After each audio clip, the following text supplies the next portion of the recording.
express bus service between Bangkok, Chiang Mai, and Phuket. State-owned Transport Co Ltd launched an experimental express bus service on Thursday, September 11, connecting Bangkok with Chiang Mai and Phuket. The trial will run until March 8, 2026. These express buses reduce the number of pick-up and drop-off stops and serve meals on board, eliminating roadside restaurant breaks. This change will allow passengers to reach their destinations faster, said Adawit Rakjamun, president of the company, also known as Bor Khor Sor. Bangkok, Chiang Mai, regular service takes 11 hours, the express cuts it to 9 hours 30 minutes.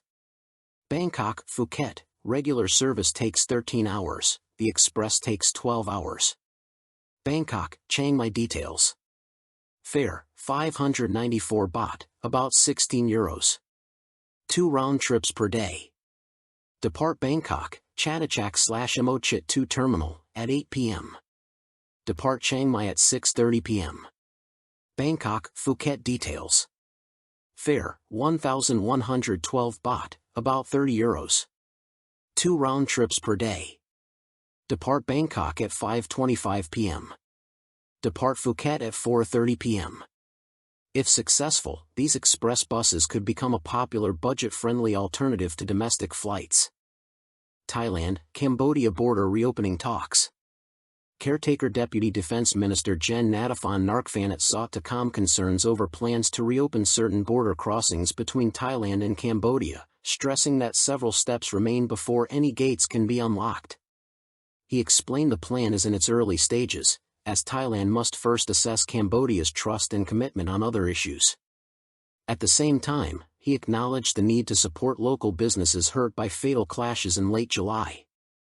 Protecting national sovereignty is a priority, along with improving the well-being of people and local business operators, he said in a Ministry of Defense statement. During a General Border Committee, GBC, meeting on Wednesday in Cambodia's Koh Kong province, Gen Nattaphon and his Cambodian counterpart, Gen T Saya, agreed to explore reopening some checkpoints, possibly starting with Chanthaburi and Trat provinces, considered lower-risk areas. High-risk zones include Buri Ram, Surin, Si Saket and Ubon Ratchathani, while Sakeo is moderate. The idea surprised the public and some senior army officers, given ongoing tensions and the lack of a permanent ceasefire. Critics on social media opposed a hasty reopening. Gen Manas Jundi, Chief of Staff of the Royal Thai Armed Forces, insisted that no talks on reopening or closing checkpoints should proceed until Cambodia withdraws its troops.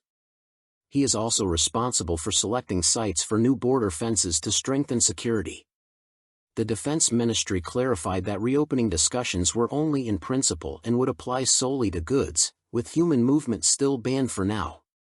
Cambodian Defense Minister T. Seha said the proposal came from Japan, which suggested studying the feasibility of reopening checkpoints to maintain essential regional supply chains. Japan welcomed the two nations' willingness to address the issue and called the resumption of logistics one of the meeting's key outcomes. The next GBC meeting will take place in Thailand. Chao Phraya Express Boat Service Disruption.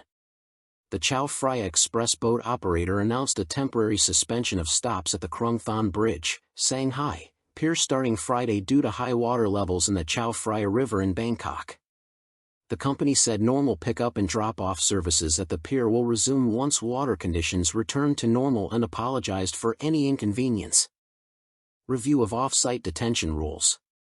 The National Anti-Corruption Commission, NACC, will ask the incoming cabinet to instruct the Department of Corrections, DOC, to review its regulations on detention outside prison, including whether current rules might allow inmates to serve sentences at private residences. The recommendation follows concerns that the DOC's 2023 regulations on off-site detention, issued December 3, 2023, are vague and could leave officials open to accusations of favoritism. The definition of detention facility could even be stretched to include a prisoner's home, the NACC warned. After a resolution passed on August 19, the NACC will use its authority under Section 32 of the 2018 Organic Law on Corruption Prevention to forward these recommendations to the new cabinet. The key proposal calls for clearer criteria, procedures, and conditions for off-site detention to reduce the risk of preferential treatment and increase transparency. The NACC also urged the DOC to communicate more clearly with the public to improve accountability and trust. In the long term, the Commission advised creating a comprehensive inmate classification system to ensure appropriate detention arrangements and effective prison management. The regulations drew attention last December amid speculation they could benefit former Prime Minister Yingluck Shinawatra, a claim denied by then-Justice Minister Tawi Sadsong. Former Prime Minister Paetongtarn Shinawatra also dismissed the idea that the rules would allow Yingluck's return. Speculation grew after the parole release of former Commerce Minister Boonsong Teriaparam, convicted in an earlier rice pledging corruption case.